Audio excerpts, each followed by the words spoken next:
ኑ እንተዋወስ፣ መልካሙን እንጋራ፣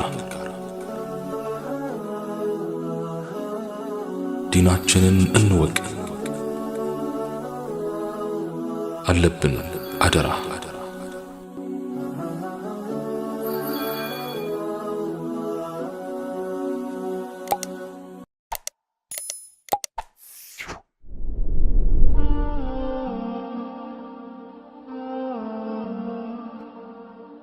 السلام عليكم ورحمة الله.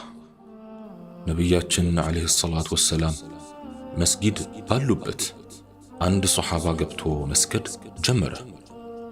እንደጨረሰም ነቢዩ ዘንድ መጣና ሰላምታ አቀረበላቸው።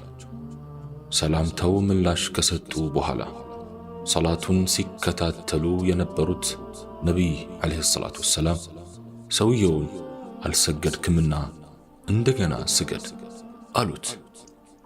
ሰውየው ከመጀመሪያው ሁኔታ መሻሻል በሌለበት መልኩ ሰላቱን ሰገደ። መጥቶም አሰላሙ ዓለይኩም አላቸው። አሁንም ነቢዩ ዓለይሂ ሰላቱ ወሰላም ለሰላምታው ምላሽ ከሰጡ በኋላ አልሰገድክምና እንደገና ስገድ አሉት። ሁለት ሶስቴ ቢሰግድም ነቢዩ ዓለይሂ ሰላቱ ወሰላም እንዲሁ አሉት። ሰውየው በመጨረሻ ወላሂ አንቱ የአላህ መልእክተኛ፣ በእውነት በላኮ ጌታ እምላለሁ ከዚህ በላይስ አሳምሬ መስገድ አልችልም፣ ያስተምሩኝ አላቸው። እንግዲያውስ አሉት ነቢያችን ዓለይሂ ሰላቱ ወሰላም ሰውየውን እያስተማሩ ለመስገድ ስትፈልግ አላሁ አክበር ብለህ ጀምር። ከዚያም የተገራልህን የቁርአን አንቀጽ አንብብ። ሩኩዕ ስትወርድ ረጋ በል፣ ወገብህን ቀጥ አድርገው። ከዚያም ቀጥ ብለህ እስክትቆም ድረስ ቀና በል። ለሱጁድ ስትወርድ እያሉ የጥድፊያና የመገላገል አይነት ሳይሆን ረጋ ያለች ሰላት እንዲሰግድ መከሩት። በርግጥ ይህ ሰው ሶላትን በዚህ መልኩ ሲሰግድ ለሶላት አዲስ ሆኖ ወይንም የመጀመሪያ ሰላቱ ሆኖ አይደለም። ነገር ግን ለነገሮች ጥልቀት ትኩረት አለመስጠትና ትክክለኛ ትርጉማቸውንም ያለመረዳት ውጤት ነው። ከዚሁ ጋር በተያያዘ መልኩ በወጉ ስላልተለበሰውና እንደገና ልበሽ የሚል መመሪያ ሊያሰጥ ስለሚችለው የሒጃብ አለባበሳችን ጥቂት እንበል። ዛሬ ሒጃብን ያለበሰ ይኖራል ብሎ ለማሰብ እስከሚቸግር ድረስ ሙስሊም ሴቶች ሁሉ ሒጃብን ተለቀውበታል። ይህ በርግጥም ማሻአላህ አልሐምዱሊላህ የሚያሰኝ ነገር ነው። በሌላ በኩል ግን እውነት ሒጃብ ሸሪዓ ባዘዘው መልኩ እየተለበሰ ነው ወይ የሚለው ትልቅ ጥያቄ ነው። የለባሽ ቁጥር መብዛቱ እንዳለ ሆኖ ስለ ጥራቱ ብንጠይቅ አጠያያቂ ሆኖ እናገኘዋለን። በሒጃብ ዙሪያ የተለያየ አይነት አለባበስ በሙስሊም ሴቶች መካከል እናያለን። ሁሉም በየፊናቸው ለብሰናል እያሉ ይሞግታሉ። የትኛው አለባበስ ትክክል ይሆን? ሒጃብ የተደነገገለትን ትክክለኛ ዓላማ ላወቀ ለዚህ ጥያቄ መልሱ አይከብደውም። ነቢያችን ዓለይሂ ሰላቱ ወሰላም በሕዝቦቼ መጨረሻ አካባቢ ለብሰው ያልለበሱ ሰዎች ይመጣሉ ብለዋል። አዎን ለብሰዋል እንዳይባል ልብሳቸው ሁሉን ነገር ያሳያል። አልለበሱም እንዳንል ደግሞ እነሱ ለበስን ብለው ለብሷል። በሐዲሱ ከተጠቀሱት አይነት ሰዎች ላለመሆን ሒጃባችንን ደንቡን ጠብቀን በመልበስ ልንሸሽ ይገባል። የሰው ልጅ ኃጢአትን ሲጀምር ባንዴ አይደለም፣ ሃ ያለ ሁ ማለቱ አይቀርም። ብዙዎች ምን ይሆናል ምን ጣጣ አለው ብለው ጀመሩት። ኋላ ላይ ወንጀል መሆኑን ረስተው ውስጡ ቀሩ። እናም እህቴ ሁሌም ስንራመድ የመጀመሪያዋን እርምጃችንን ልንጠነቀቃት ይገባል።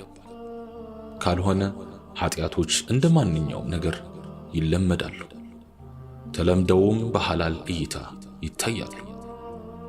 ውድ እህቴ፣ በእስላማዊ አለባበሳችን ዛሬ ይሁን ነገ ወደፊትም ምንጊዜም ቢሆን ኩሩና ደስተኛ ልንሆን ይገባል። ሰው እርቃን ሄዶ ያላፈረውን እኛ ለብሰን መኩራት መደሰት ያንሰናል? ዲናችን የሚያሳፍር ነገር አላመጣልንም። ከኛ የሚያምር እንጂ የሚያስጠላ ነገር አልደነገገልንም። ሸሪዓችንን ዘመን አይገድበውም፣ ወቅትና ሁኔታም አይወስነውም።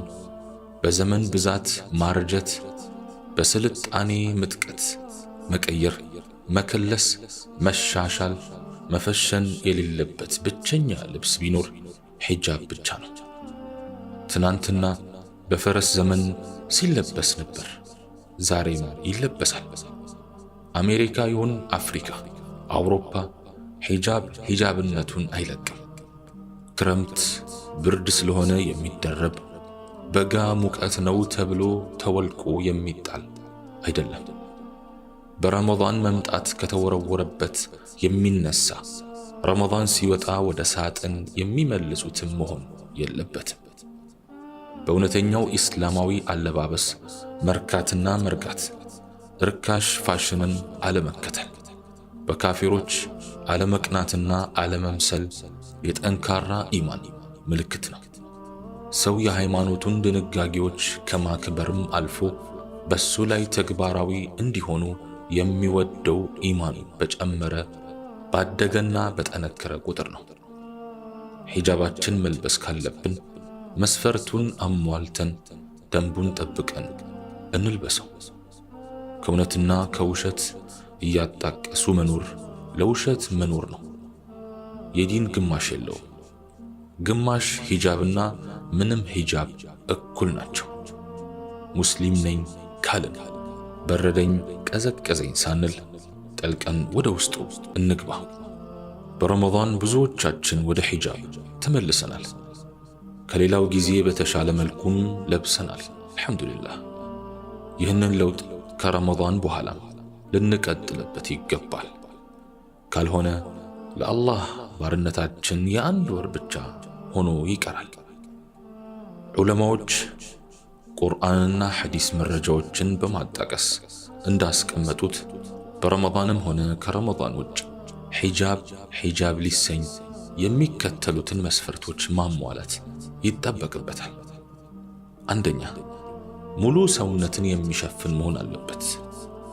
ሁለተኛ፣ ጥብቅ ብሎ የሴቷን የሰውነት ቅርጽ የሚያሳይ አሊያም ስስ ሆኖ የሴቷን ገላ የሚያሳይ መሆን የለበትም። ሶስተኛ፣ የወንዶች ተብሎ ከሚታወቅ ልብስ ጋር መመሳሰል የለበትም። አራተኛ፣ የሌሎች እምነት ተከታዮች የሚታወቁበት አይነት ልብስ ጋር ሊመሳሰል አይገባም። አምስተኛ፣ ሽቶ ያልተነፋበት ሊሆን ይገባል።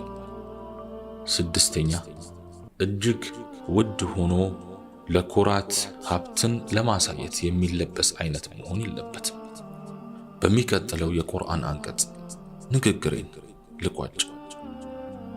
አላህ እናንተን ማጨናነቅ አይሻም፣ ግና ሊያጸዳችሁና ጸጋውን በእናንተ ላይ ሊሞላ ነው ፍላጎቱ ታመሰግኑት ዘንድ። ወላሁ አዕለም። አላህ በሰማነው የምንጠቀም ያርገን። ሱብሓነከ አላሁመ ወቢሐምዲክ አሽሀዱ አን ላ ኢላሃ ኢላ አንተ አስተግፊሩከ ወአቱቡ ኢለይክ ወአኺሩ ደዕዋና አን አልሐምዱሊላሂ ረቢል ዓለሚን ወሰላሙ ዓለይኩም ወረሕመቱላሂ ተዓላ ወበረካቱሁ።